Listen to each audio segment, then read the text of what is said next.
Video দেখি একবার দিয়ে হাত নাই দুইটা খাওয়া নাই, হে আবার কন্টেন্ট ওটা আইয়া হয় আমার দুইটা হাত নাই খাওয়া নাই, ইটা করে ইটা করে মাঝে তারা সাহায্য কিতার লাগে ঘটনা গিয়া দেখি ব্রাজিলের পতাকা লাগাইতে গিয়ে কারেন্টের লাগে রাত পাওয়া গেছিলাম। কথা বুঝতেছেন? ইয়াহুদিদেরকে সাপোর্ট করতেছে, দাজ্জালের অনুসারীদেরকে আমরা সাপোর্ট করতেছি। মুসলমানের ঘরে জন্ম নিয়া ইহুদির সাপোর্ট করে বাংলাদেশে তাইকা আরেক দেশের পতাকার লাগে হেমুরে যাবে। ব্রাহ্মণ এই যে আপনার বৈরব, ব্রাজিল আর আর্জেন্টিনা গুতাগুতি করতে করতে ট্রেন বন্ধ করে দিছে, বিদেশি যাত্রী যাইতে পারছে না, ফ্লাইট বন্ধ। এরা কেন? পতাকা ব্রাজিল আর আর্জেন্টিনা। চিন্তা করেন কি পরিমাণ শয়তানের লড়াই। নিজের খাইয়া তুই আরেক দেশের পতাকা লিয়ে দৌড়, এরপরে খাইতো না, আমরা গ্রাম্য ভাষা খাইতো না ফকিরনি, হ্যাঁ ওই 200 ফুট 300 ফুটের পতাকা বানায়, গড়ের পুরা রং করে লাই আর্জেন্টিনার। যে কোন চান আপনারা আমার কোন? এরা কি কোনো মুসলমানের দেশ? এরা আপনি আমার এই টাকা দিয়ে আমার মুসলমান ভাইদের বুকে গুলি করতেছে, আমাদের রক্ত চুষতেছে, আপনি তাদেরকে সাপোর্ট করতেছেন। যাই না রাখেন, যার সাথে যার মহব্বত তার সাথে তার কিয়ামত। মেসি মহব্বতের না, নেইমার মহব্বতের না। হাসরের মাঠে দেখবেন নেইমার আপনার সামনে খারাপ, ওমা মেসিও খারাপ আপনার সামনে। জিজ্ঞাবেন ভাই সাহেব, দুনিয়ার দিয়ে আপনাদের কোনো সময় দেখতে পারছি না অফলাইনে, শুধু অনলাইনে দেখছি। একটা সেলফি তো তুলুন দূরের কথা, আপনাদের আমার দ্বারে তুই যে বেশি মহব্বত করতি আজকে তোর সাথে দিব হারা করাইয়া, এর যেই গতি তোর সেই গতি। কারণ যারা যে অনুসরণ করে তার সাথে একটু যাইব। ওমা হ্যাঁ বেড়ারে দিকে, হ্যাঁ বেড়া কেন চুল ছাড়ে, হেও ছাড়ে, আস্তা মাথার চুল নাই কেন কুদ্দুর, হেও সব কামাই কেন রাখে, এর মনে মনে কত খুশি। কিন্তু এর দেখলে মানছে বুঝে যে একটা ফোরটানটি, ঠিক না বেটি? মাথার এই কাটিং দেখলে মানছে এমনি কয়ে লাগে এটা ফোরটানটি, হিরুঞ্চি নাহলে ইয়া বাপু, দেখলে বোঝা যায়। রাসূলের সুন্নাত নাই, রাসূলের অনুসরণ করে না, নাম দিছে আশেকে রাসূল, রাসূলের ইতাআত নাই, নেইমারের ইতাআত করে, এরপরে আপনার মেসির ইতাআত করে, এরার অনুসরণ করে। কষ্ট লাগতেছে ব্রাজিলের সাপোর্টার, হেরে আর্জেন্টিনার সাপোর্টার। আমার দায়িত্ব তোমাদেরকে বইলা দেওয়া, মানা না মানা তোমার ব্যাপার। আমি যদি এটা না পৌঁছায় দেয়, আমার এই না পৌঁছানোর কারণে আমারও সাইজ করা হবে। মানলে মানো না মানে না। আবার নিয়ে আর্জেন্টিনার লোকের রাস্তা গিয়ে ব্যারিকেড দেবে জোর, আপনার বক্তব্য আমরা সন্তুষ্ট হইলাম না, আমরা আন্দোলন করছি, রাস্তা ধরনের গাড়ি আটকাই দিলাম। বুঝতে পারে এমন মহব্বত বক্তার থেকে বেশি আর্জেন্টিনার মহব্বত। আল্লাহ আমরা হেফাজত করুক, আমিন হই না দিই। আমার মূল কথা হইল আখাম কুখাম কইরা শেষ বয়সে তওবা করলে কি খবর লইব? তওবা শব্দের অর্থই তো ফিরে আসা। কখন ফিরে আসবেন গুনার থেকে? যৌবন কালে। কথা হয় না? আমার যুবক ভাইরা, মিনুয়া নামক শহরের মানুষগুলা কিন্তু কান্না শুরু করছে। কানতে কানতে কানতে একটা পর্যায়ে আল্লাহ জিবরাইলে ডাক দিয়া কয়, জিবরাইলে ওই দেখ গজব পাঠাইছিলাম নাফরমানদেরকে ধ্বংস করে দেওয়ার জন্য, কিন্তু আমি এখন সবাইরে মাফ করে দিছি, তাদের ঈমান গ্রহণ করছি। এই জমিনে আর একটা নাফরমানও নাই। আমি নিষ্পাপ বান্দা বান্দির উপরে গজব পাঠাইতে পারি না। কথা কি বুঝতেছেন আমার যুবক ভাই? হ্যাঁ কথা কই, ওই কথা কইলে জায়গা বা মাথে মাথা কথা কইও না। আমার যুবক ভাই একটু খেয়াল করেন, সময় বেশি নাই, আপনাদের অতিথি আসলে আমি ছেড়ে দিব, মনোযোগ দিয়ে শুনেন। নিনওয়া নামক শহরের মানুষগুলা কিন্তু নিজের চোখে গজব দেখছে, ঠিক না বেঠিক? এবং নিজের কানে তারা বিকট আওয়াজ শুনলো, কিন্তু এমন ভাবে তারা তওবা করছে, আল্লাহর রহমতের মধ্যে জোশ উঠে গেছে। আল্লাহ কয়, জিবরাইল রে, নাফরমানদেরকে গজব দেওয়ার কথা ছিল, এই জমিনে একটা নাফরমান নাই, সবগুলারে আমি ক্ষমা করে দিলাম, আমি আল্লাহ তাদেরকে মাফ করে দিছি। আল্লাহ কয়, জিবরাইল গজব উঠায় আনে। হঠাৎ করে বিকট আওয়াজ বন্ধ হয়ে গেছে, কালো ধোঁয়া আসমানে ছিল, আস্তে আস্তে পরিষ্কার হওয়া শুরু হয়েছে। নিনওয়া নামক শহরের মানুষগুলা সেজদার থেকে মাথা উঠাইয়া দেখে আসমান পরিবর্তন, বিকট আওয়াজ বন্ধ হয়ে গেছে। একটা চিৎকার দিয়া বলে, এ নিনওয়া নামক শহরের মানুষ, তাকায়া দেখ, আসমানের রং পরিবর্তন, বিকট আওয়াজ বন্ধ হয়ে গেছে গো। তার মানে আমাদের কালেমা আমাদের মালিক গ্রহণ করছে। সুবহানাল্লাহ। কান্নার রোল পড়ে গেছে। আমাদের রব আমাদের কালেমা গ্রহণ করছে, আমাদের তওবা কবুল করছে। আকাশের রং পরিবর্তন, এমনকি বিকট আওয়াজ বন্ধ হয়ে গেছে। এবার তারা শুকরিয়া আদায় করতেছিল আর পাগল পাগল হইয়া তালাশ করতেছিল, আজকে যদি আমাদের নবীরে পাইতাম তাহলে কতটা আনন্দ ছিল। আমরা সকলে ঈমান আনছি, সুবহানাল্লাহ। গজব আসে নাই, ধ্বংস হয় নাই। আর ইউনুস নবী এলাকায় আছে, এলাকাত নাই। ইউনুস নবী চলে গেছে আরেক জায়গায়। এখান দিয়ে এত ঘটনা ঘটছে, উনি কিছুই জানে না। না জানে? কোনো কথা বলে দিই, জানে না, নবীও জানে না। তো গায়েবের খবর কেটা জানে? চিন্তা করছে। একজন নবী হইয়াও এত কিছু ঘটে গেল জানে না, আর আমরার দেশের বীররা গায়েব জানে। জুতা মার আমরার কপাল, কপালের ঘরের কপাল। নবী হইয়া গায়েব জানে না, আর বীরে বলে গায়েব জানে না। এই দুঃখ হইতেন, এই দুঃখ হইতেন। নবী আরেক দেশ আরেক জায়গায় গেছে, আর এখানে এত ঘটনা করছে উনি জানে না। কিছুদিন পরে এই শহরের একজন মানুষ, ইউনুস নবী যে হানা আছে ওখানে গেছে। হেরা তো কইতেছে নবীরে, ইউনুস নবী দূর থেকে দেখছে সব না, এটা তো নিনোয়া নামক শহরের মানুষ, এটা ধ্বংস হয়ে যাবে কথাতে হয়ে গেল এরকম। ইউনুস নবী মুখ ঢাইকা ওনার সাথে কথা বললো, কোথার থেকে আসছেন? নিনোয়া নামক শহর থেকে। ওই শহরের মানুষ তো থাকার কথা না, আপনি কিভাবে আসলেন? এখন খালি আসছি, কোনো অসুবিধা তো হয় নাই। ইউনুস নবী ওনাকে আর বুঝতে দিলেন না, এই লোক চিনতে পারলো না। ইউনুস নবী এখন চিন্তা করেছে ঘটনা কিরে। আল্লাহ নিজে কইল গজব দিবে, দিন তারিখ একেবারে ফিক্সড করে দিল, গজব আসলো না। এখন যদি আমি এই শহরে যাই, আমার এরা বাইরে মারি বলবে। উনার ধারণা ঠিক আছে, কারণ যেই জাতিরে আমি গজবের ভয় দেখাইছি এরা ভয় পায় নাই। আর যেদিন আমি দিন তারিখ ঠিক করে দিয়েছি গজব যেহেতু আসছে না, এখন আমি যতই গজবের ভয় দেখাই আমার বাইরে মারলে। উনি সিদ্ধান্ত যে সর্বনাশ ভুলে আমার এই এলাকার যাওয়ার যেত, সিদ্ধান্ত চেঞ্জ করে নিয়েছে। সিদ্ধান্ত চেঞ্জ করে উনি নিজে নিজে সিদ্ধান্ত নিয়েছে, আমি দেশ হয়ে সেরা দিন, থাকলাম না তোর দেশ জামুগা।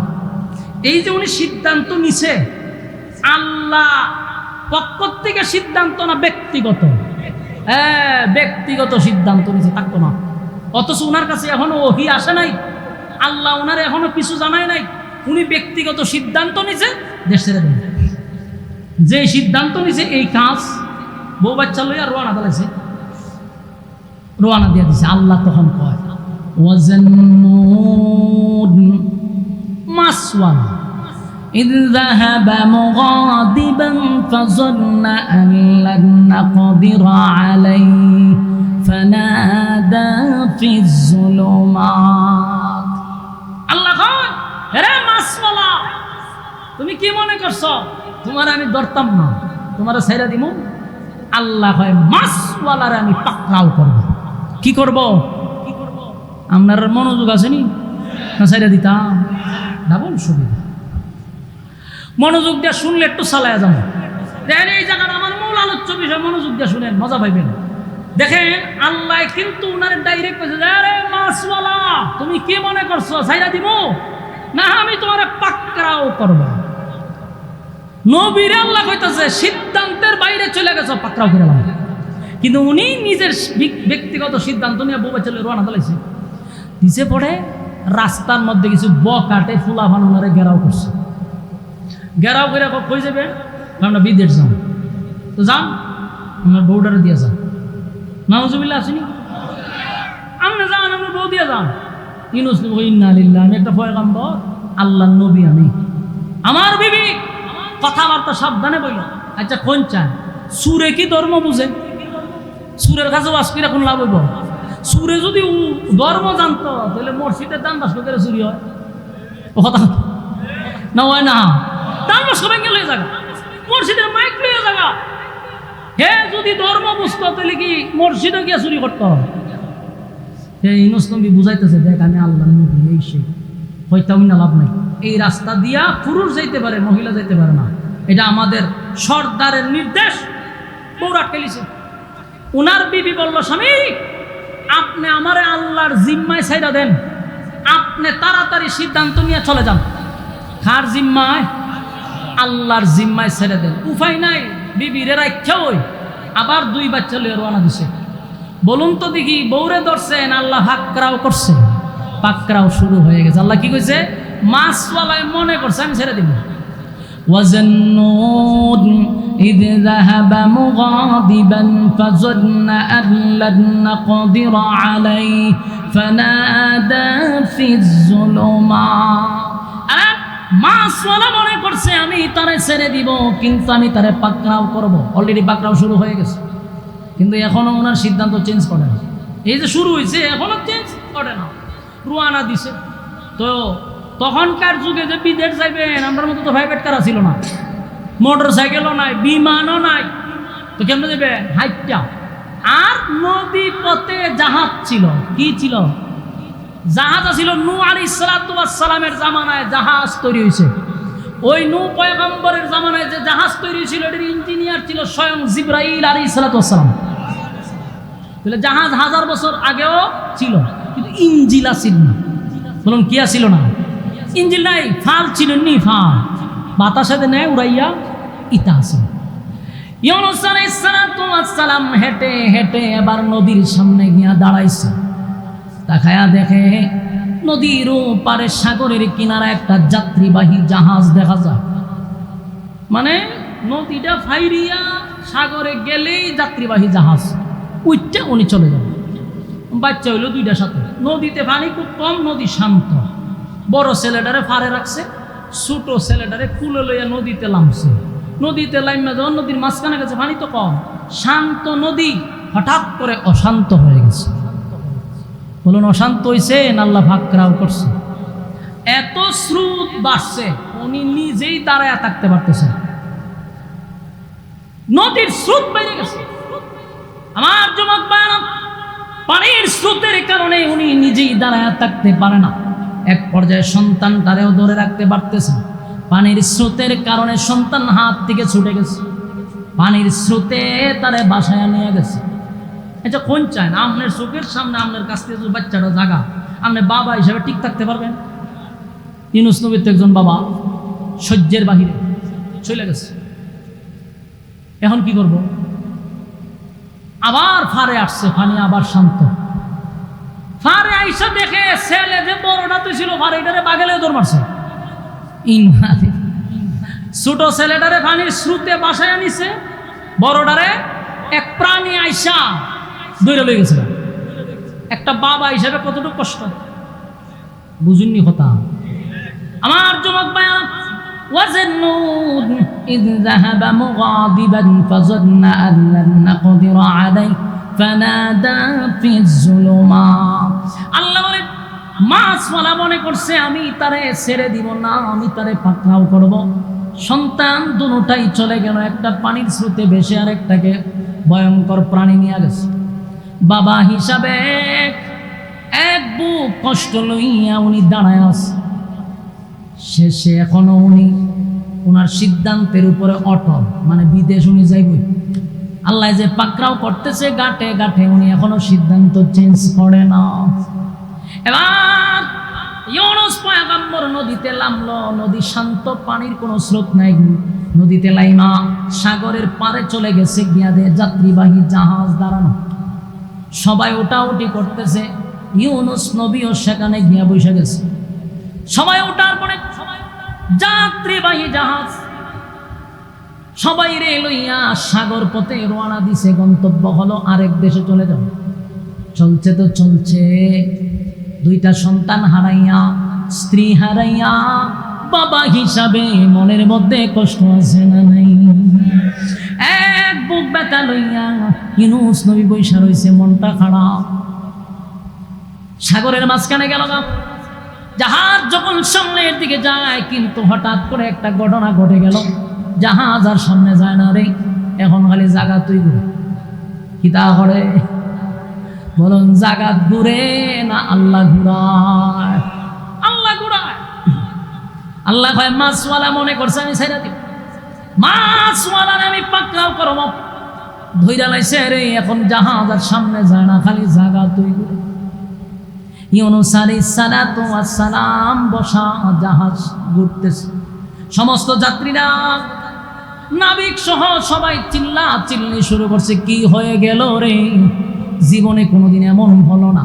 জাহাজ তো বাতাসের পালে গন্তব্যে পৌঁছার কথা, মাঝ সাগরে এক জায়গায় ঘুরতেছিল, কান্নার রোল পড়ে গেছে।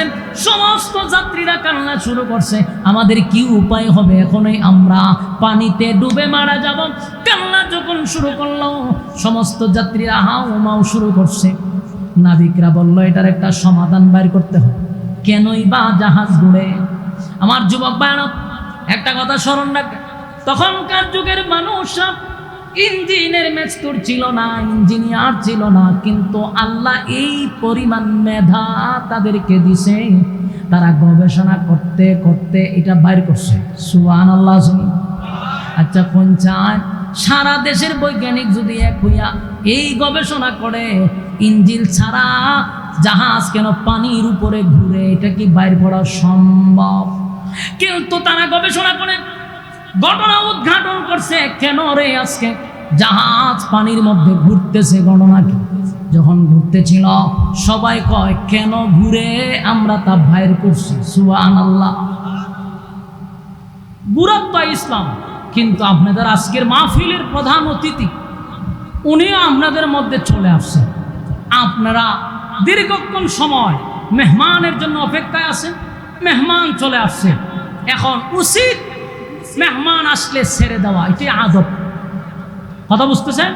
আদব এটাই। কারণ উনি ঢাকার থেকে আসছে আর আমি আইছি হবিগঞ্জিগান থেকে, উনার তুলনায় রাস্তা অর্ধেক, কিন্তু কষ্টটা উনি বেশি করছে। মানে আমি যদি ঘুরার পরে কেন বাইর করছে, এরপরে কি হয়েছে, এরপরে কি হয়েছে কয়া শুরু করি, আরো 1 ঘন্টা দরকার। কথা বুঝতেছে? এখন হুজুর আয়া পড়ছে, শুধু একটু জায়গা আমি আয়াতটা পর্যন্ত আয়া বললে এরপরে 2 মিনিট হুজুর অনুমতি দিল, তাই না ভাই সাহেব আছে। তখন ঘটনা হইল, আমি আলি এটা আপনারা একটু মাথা প্রাণ যে কি পরিমাণ মেধা আল্লাহ দিছে, চিন্তা করছেন নি? এটা কেড়ে ঘুরে ইঞ্জিল নাই, কিচ্ছু নাই, বের করলো কেমনে? তোমার সুবহানাল্লাহ আসেনি না? প্রধানমন্ত্রী দিকে সুবহানাল্লাহ গেছে গা, থাকলে কই ভাই, থাকলে কখন দরকার। এখন দেখেন ইঞ্জিল নাই, কিচ্ছু নাই, এটা ঘুরে, এরা আমরা ভাই দিছি ঘটনা, ভাই দিছি মেধা আল্লাহ কি দিছে। ওই কি হয়েছে ঘটনা? কিতা বলে ঘটনা সহজ। ঘটনা হইল এই জাহাজের ভিতরে একজন অপরাধী আছে, যেই ব্যক্তি মালিকের অর্ডার ছাড়া, একজন গোলাম আছে, গোলাম তার মালিকের অর্ডার ছাড়া পলাইয়া যাওয়ার সিদ্ধান্ত নিছে। এই গোলামের অপরাধে আমরা সকলেই আজকে মরণাপন্ন। বাড়ির দিয়া সুবহানাল্লাহ। চিন্তা করছেন নি আল্লাহ তার মাথার কি পরিমাণ বুদ্ধি দিছে, বাড়ি করে লাইছে। হয় একজন গোলাম মালিকের বাড়ি থেকে পলাইয়া যাওয়ার সিদ্ধান্ত নিছে, তার অপরাধের কারণে আজকে আমরা মৃত্যুর মুখে। এই গোলাম রে বাইর কইরা ইডাল দিয়া আমরা ফেলাই দেব, এরপরে দেখবে আগের মতো জাহাজ চলতে থাকবে। ওগুলি হয় সর্বনাশ। তখন এরা হয়তো সেটাই অপরাধী খারিজ হোক। এতক্ষণে ইউনূস নবীর ভিতরে লাড়া দিছে যে ঘটনা তো সত্য রে, আমি তো সেই গোলাম যে মালিকের অর্ডার ছাড়া ব্যক্তিগত সিদ্ধান্ত নিয়ে পলায়া যাওয়ার চেষ্টা করতেছি, কারণ আমার মালিক আমারে অর্ডার দেয় না। এতক্ষণে উনি বুঝতে পারছে যে ফদে যে আমারে ধরছে, আমি কেড়ে বুঝলাম না। তখন তো মরণ খামরণ জাগা মতো দূরে লিছে। উনি কইল যে এতক্ষণে বুঝছি অপরাধী আমি। উনি উঠে হারিয়ে গেছে, আরে কয়ো আর অপরাধী তালাশ করে কোনো লাভ নাই। এই যে আমি এই গোলাম যে মালিকের অর্ডার ছাড়া আসছি। কথা বুঝতেছে? এই কথা শোনার পরে সমস্ত যাত্রীরা সহ এই যে সাইসির কতক্ষণ চাই দিয়েছে। কথা বুঝতেছেন? সবাই যখন ওনার দিকে তাকায় রইছে, চোখ ফিরায় না। কেন জানেননি? কারণ আমাদের চেহারা আর নবীর চেহারা কি এক? যেই যুগে আল্লাহ যেই নবী পাঠাইতো, ওনার থেকে সুন্দর আল্লাহর কাউরে বানাইতো না।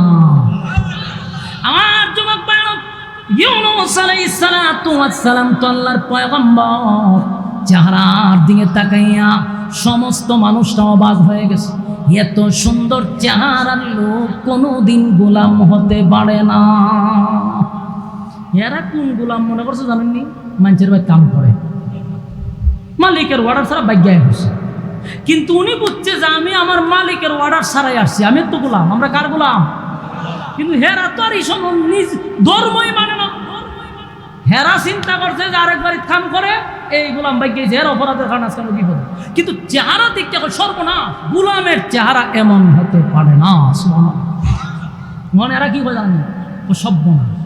আপনি আসেন দীক্ষা ওহনো জাহাজ ঘুরতেছে, আপনারা যদি আমরা ফালাই দিতে জাহাজ আর পানির উপরে ঘুরতো না, পানির নিচে ঘুরবো। এমন লোক বরকতি লোকরে পাইছি আমরা, আমরা তো এখান করতে পারি না। আপনি তাকে গোলাম আমরা বাইর করতেছি। ইউনূস নবী করে আমি সেই গোলাম, কিন্তু এরা মানে না। কথা বুঝতেছেন?